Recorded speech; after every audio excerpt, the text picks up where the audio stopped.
Donc, on commence tout de suite avec Mme Linda Gauthier sur l'accessibilité universelle.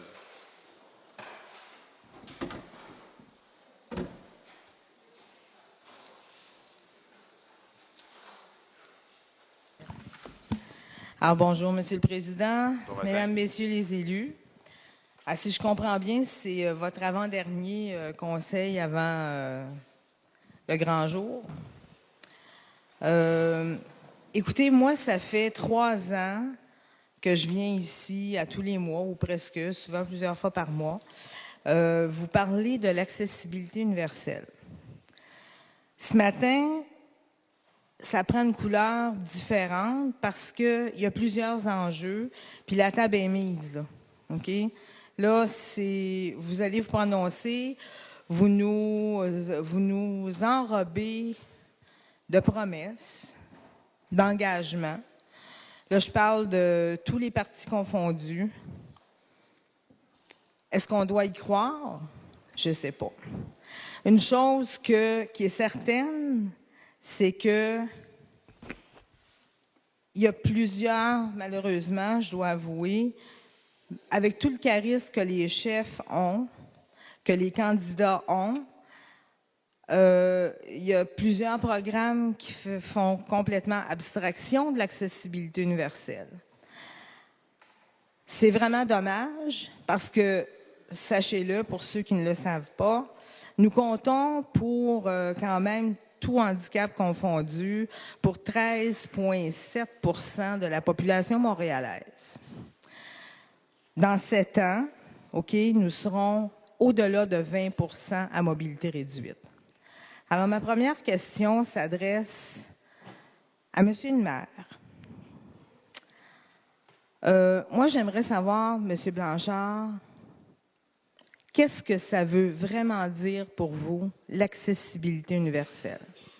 Merci pour votre question, Mme Gauthier. Responsable du dossier, conseillère Tullier. Oui, bonjour Madame Gauthier. Je peux vous dire qu'il y a énormément de travail qui a été fait, en tout cas auprès des élus. Évidemment, vous y êtes pour quelque chose, c'est clair.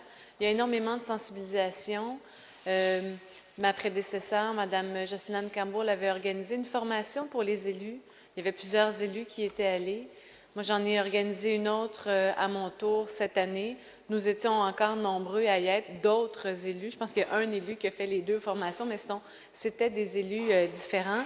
Et ça a ajouté une couche, je vous dirais, de sensibilisation. On a même travaillé, en fait, des gens qui ont dispensé la formation avec nos gens de l'administration ont travaillé sur un tableau d'outils d'aide à la décision pour les élus, pour montrer les étapes d'un projet et comment les élus peuvent intervenir à différentes étapes d'un projet, parce que souvent, comme élus, on pose la question, puis je vous dirais très franchement et sincèrement, on demande à nos professionnels, est-ce que ce projet sera universellement accessible? Et on se fait répondre oui.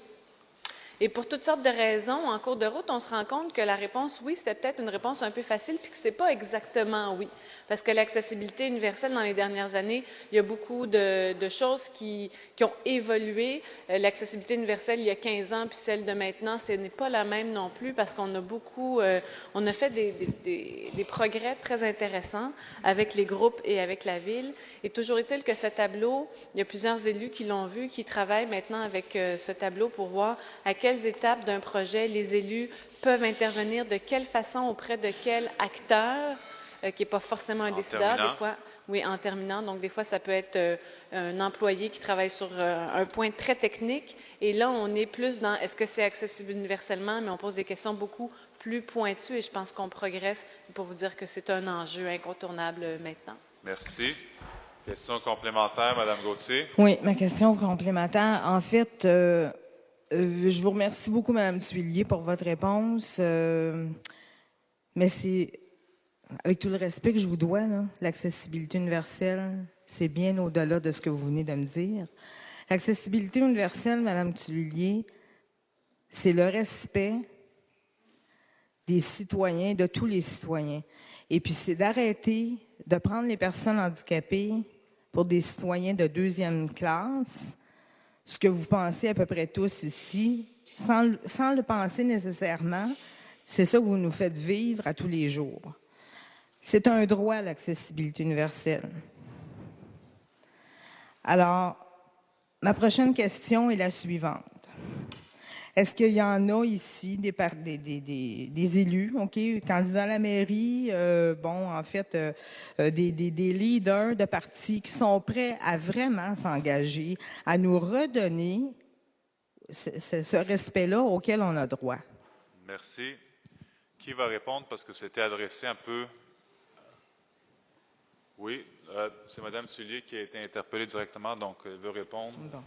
Madame Gauthier, très franchement, je peux vous dire que je crois qu'il n'y a personne dans cette salle qui vous considère comme des citoyens de deuxième classe. Très honnêtement, je pense que je peux parler au nom de mes concitoyens et de mes collègues ici. Et jeudi soir, j'étais au lancement du vidéo, l'accès, l'ADS en fait, du Conseil des Montréalaises. Et pour certains dossiers, les femmes, vous êtes femme, je suis femme aussi, se sentent des citoyennes de deuxième classe parce qu'on ne pense pas à leurs besoins. Et je pense que c'est ça que je vous disais tout à l'heure, c'est qu'on est en train de changer les mentalités, mais il faut changer les processus. Ce n'est pas tout de dire qu'on vous considère. Je veux dire, tout le monde va dire qu'on considère les femmes, bien évidemment, sauf qu'il y a des processus qui font actuellement que pour toutes sortes de raisons, on pense penser aux femmes, mais on n'y pense pas. Et c'est la même chose en accessibilité universelle. Les gens pensent penser, puis l'accessibilité universelle, loin de moi, de penser que c'est juste des rampes, c'est beaucoup plus que ça. C'est pour ça que notre tableau est très vaste. Nous, on a mis les 4 axes, puis on travaille aussi en communication. On travaille aussi sur les programmes de la Ville de Montréal, pas juste dans le bâti. Et donc, mais c'est un travail de tous les instants de changer les processus pour que toutes les personnes soient incluses. Et c'est ce que je voulais vous dire tout à l'heure. Merci, Merci, conseillère madame. Sullier. Merci.